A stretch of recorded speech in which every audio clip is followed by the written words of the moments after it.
I rise with the intention of disrupting the normal business of the United States Senate for as long as I am physically able. This would be a crisis for elder care. This would be a crisis for disability services. What it is, when a nation isn't taking care of its elders, it's a crisis of our national character. Why are so many women dying in childbirth and in the postpartum period in America? Shameful. And now, I just found out that the community violence intervention money that you allowed me to fight so hard to get into that bill is being clawed back by Donald Trump. They're writing me letters with words like fear and terror. They're talking about staying up at night and not being able to sleep because they don't have a president that comforts them. I mean, it's almost like you can't make this up, honestly. Another story from a Social Security employee in New Jersey. I am a claims representative for our Social Security field office. The most dramatic changes I've noticed from our recent change in operations is that our appointment calendar seems to be filling up more quickly for simple post-entitlement changes. We've gone through healthcare cuts.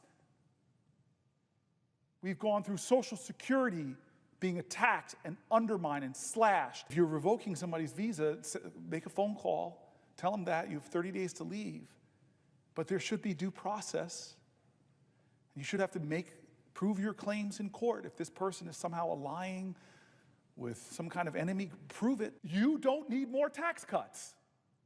And we as a society have an obligation to each other, to those farmers, to those rural folks, to the cops I stood with at the funeral of one of their colleagues in Newark 2 weeks ago. Our Social Security offices are being closed already. And the question of why, under the guise of efficiency, but you're hurting our elders who deserve dignity in their retirement. It's stunning to me.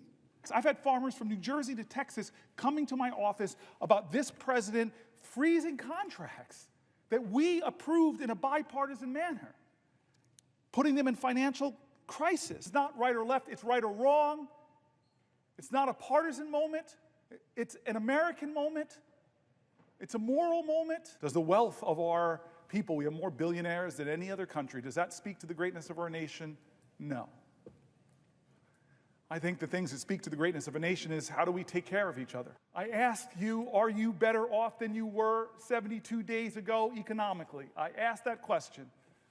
Ask it to your friends. Are they better off economically? Well, I don't see how they could be because prices are up. Stock market's down, the risk of recession is climbing, consumer confidence is in the gutter. I want to stand here today and tell you I'm going to do everything I can. I'm willing to go to some lengths.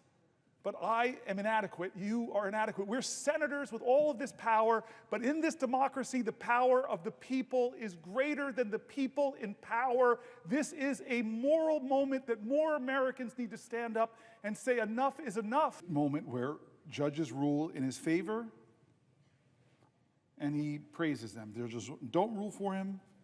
He drags them and threatens them. So much so that Chief Justice of the Supreme Court has to tell them to back up. When elected officials speak up, many of them fear what the consequences would be for them or their reelection if they speak against him.